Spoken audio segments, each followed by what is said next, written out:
আসসালামু আলাইকুম। সহজ এবং সুন্দরভাবে আজকে কামিজ সেলাই করে দেখাবো। ফুল ভিডিও দেওয়া আছে। এখানে যারা নতুন সেলাই কাজ শিখতেছেন তারা কিভাবে গলা, হাতা এবং ঘেরের অংশ সেলাই করবেন জানেন না, তাদের জন্য আজকের ভিডিওটি স্কিপ করবেন না, পুরো ভিডিওটি দেখবেন। সাধারণ বক্রম দিয়ে সামনের গলা এবং পিছনের গলা কেটে নিয়েছি এবং সেম একই মাপের কাপড় নিয়েছি। এখন আমি এই বক্রমটিকে কাপড়ের উপর বসিয়ে মাঝখানে বড় করে সেলাই করে নেব, যাতে বক্রমটি নাড়াচাড়া না খায়। তো এখন আমি মাঝখানে সেলাই দেওয়ার পর এইভাবে কাপড়টিকে মুড়িয়ে সেলাই করে নেব। তো সেম একই নিয়মে আমি সামনের গলাটিও সেলাই করে নিচ্ছি।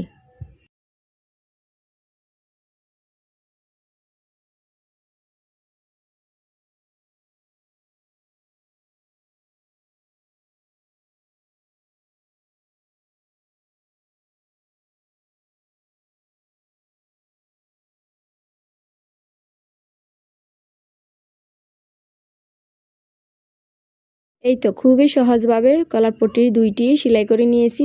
এখন কিভাবে লাগাবেন, কামিজটি নেবেন, কামিজটির সামনের পার্ট উপরে রাখবেন এবং গলার পট্টিটি নেবেন। পট্টি নেওয়ার পর গলার পট্টিটি উল্টা করে রাখবেন, রেখে মাঝখানে এইভাবে একটি সেলাই দিয়ে দেবেন যাতে আঁকা বাঁকা না হয়। তারপর এইভাবে বক্রমে সেলাইটি দিবেন না, বক্রমের পাশে কাপড়ের উপরে সেলাইটি দিয়ে এইভাবে ঘুরিয়ে সেলাই করে নেবেন। সেম ডিজাইনে সেলাই করে নেবেন। তারপরে এইভাবে কাটিং করে নেবেন। একটু 2 সুতা আয় রেখে তারপর কাটিং করে নেবেন। এই যে সুন্দর করে কাটিং করে নেওয়ার পর তারপর আপনারা কি করবেন, এটাকে উল্টাবেন। তো তার আগে এইভাবে একটু হালকা করে কাট করে নেবেন যেন উল্টানোর পর শেপটি ভালো আসে। তো এখন আমি উল্টিয়ে নিচ্ছি। তো এটা এখন পিছনের পাটে চলে যাবে। সব সময় গলা বসানোর সময় কামিজের সামনের সাইড উপরে রাখবেন আর পট্টির উল্টা সাইড উপরে রেখে তারপরে এভাবে সেলাই করে দিবেন। দেখবেন কি সুন্দর সেট হয়ে যাবে। তো এই যে দেখুন আমি উপরে একটি চাপ সেলাই দিয়ে নিচ্ছি ডিজাইনটি বসানোর জন্য।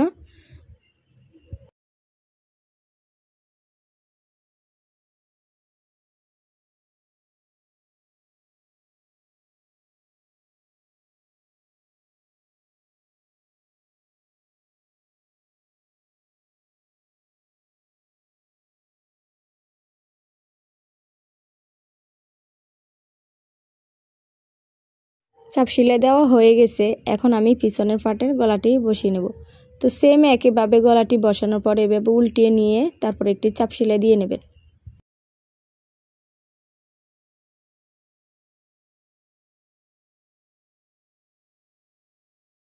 অনেকে শোল্ডার জয়েন করার পর জোড়াগুলো বের হয়ে থাকে। তো আমি একটি নিয়ম দেখিয়ে দিচ্ছি। এই যে গলার পট্টি দুইটাকে এভাবে মেলে নেবেন, মেলে নিয়ে তারপর শোল্ডারটা সরাসরি আটকিয়ে নেবেন। দেখবেন অনেক সুন্দর ফিনিশিং আসবে। তো এই যে দেখুন মেলে নিয়েছি। তারপরে গলার পট্টি থেকে সেলাইটি শেষ পর্যন্ত নিয়ে যাবেন, তাহলে কিন্তু হয়ে যাবে।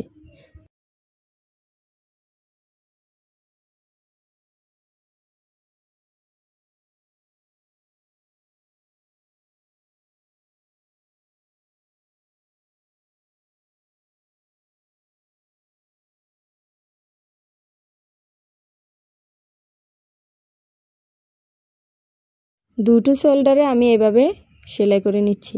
দেখুন কত সুন্দরভাবে আমার সেলাই করা শেষ হয়েছে। এই যে পিছনের পার্ট এবং সামনের পার্টের গলাটি সেলাই করা শেষ।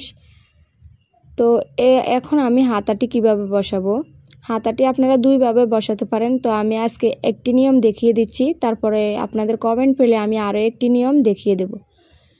এই যে এইভাবে কামিজটিকে মেলে ধরে তারপরে হাতার কাপড়টিকে উপরে বসিয়ে এইভাবে সেলাই করে দেবেন।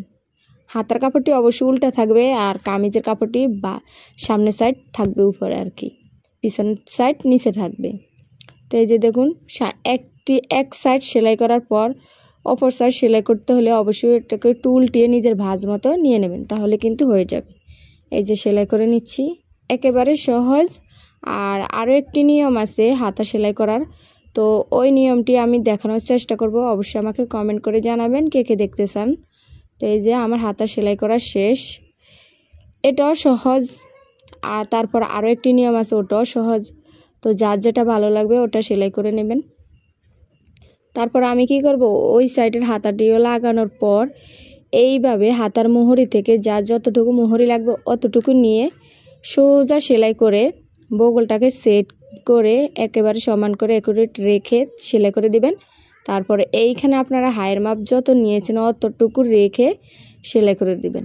এই যে অতটুকু গিয়ে আমি সেলাই করে নিচ্ছি। আর এখানে আমার বডি অনুযায়ী আমি আগে মেজারমেন্ট করে রেখেছিলাম, ওই অনুযায়ী আমি সেলাই করে নিচ্ছি। একেবারে ইজি, একটু খেয়াল করবেন আপনারা। একই নিয়মে আমি পরের সাইডটিও এভাবে মেরে নিয়েছি। তো এখন আমি আপনাদের দেখাবো ঘেরের অংশ কিভাবে সেলাই করতে হয়। প্রথমে আমি পিছনের পার্ট থেকে ঘেরের অংশ সেলাই করে নেব। তো পিছনের পার্টটি নিব, নেওয়ার পর এভাবে একটি বাজ দিব, তারপর আরও একটি বাজ দিয়ে দুটি বাজ একসাথে করে তারপরে এটাকে এভাবে সেলাই করে নিয়ে যেখানে আমি সাইড মারার পর যেই জায়গায় সেলাইটি থামিয়েছি ওই জায়গা থেকে 1 ইঞ্চির মতো উপরে উঠিয়ে নেব। উঠিয়ে তারপরে আবারও বাঁকা করে এদিকে চলে আসব। চলে এসে এখানে কয়েকটি ব্যাক স্টিক দিয়ে নেব, তারপরে নিচের দিকে নিয়ে যাব সেলাইটি। একেবারে সহজ। আবার অনেকেরই এই সেলাইটা করতে অনেক ঝামেলা হয়। তো এই ঝামেলা থেকে যারা নতুন নতুন সেলাই কাজ শিখতেছেন তারা কিন্তু এই ঝামেলা এইভাবে সেলাই না করে অন্য একটি উপায় আছে, ওইভাবে সেলাই করতেও কিন্তু আপনারা পারেন। তো ওইভাবে যদি সেলাই করতে চান আপনারা অবশ্যই আমাকে কমেন্ট করে জানাবেন, ওইভাবে আমি শিখিয়ে দেব। তো এই যে দেখুন আমার সেলাইটি দুই পাশে সেলাই করে নিয়েছি।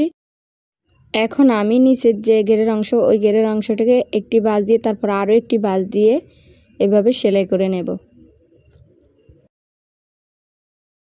তো একই নিয়মে অপর পাশের গেটটিও সেলাই করে নেব।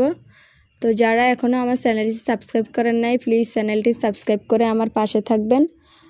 আর এরকম আরও যদি নতুন কোনো ভিডিও পেতে চান তাহলে অবশ্যই আমাকে কমেন্ট করে জানাবেন, আমি আপনাদের কমেন্টের অপেক্ষায় থাকব। তো এই যে দেখুন ঘেরের অংশ প্রায় সেলাই করা শেষ। এখন কথা হলো এই যে ঘেরের অংশ সেলাই করেছি উল্টা সাইডে, তো এটা আরও একটি সেলাই দেওয়া লাগে ঘেরের অংশে। তো ওই সেলাইটা দ্বিতীয় নাম্বার সেলাইটা দেওয়ার সময় কাপড়টিকে অবশ্যই ভাঁজ করে নেবেন, অর্থাৎ কামিজের কাপড়টি অবশ্যই ভাঁজ করে নিয়ে তারপর আরও একটি সেলাই দিয়ে দেবেন। তো এই যে দেখুন আমার কামিজটি প্রায় সেলাই করা কমপ্লিট। এই যে উপরে আরও একটি দ্বিতীয় নাম্বার সেলাইটি দিয়ে নিচ্ছি। তো যখন ফাড়ার অংশে আসবেন তখন এই জায়গায় ভালো করে সেলাইটি দিয়ে নেবেন। এই জায়গাটা বেশিরভাগ ছিঁড়ে যায়, তো তার জন্য ভালোভাবে সেলাইটি দিয়ে নেবেন। তারপরে এই যে পিছনের সাইডে চলে আসলাম, এই তো পুরোটাতে এভাবে সেলাই করে নেবেন। যারা এখনও আমার চ্যানেলটি সাবস্ক্রাইব করেন নাই প্লিজ সাবস্ক্রাইব করে আমার পাশে থাকবেন। আর এরকম নতুন কোনো ভিডিও পেতে চাইলে অবশ্যই আমাকে কমেন্ট করে জানাবেন। ধন্যবাদ।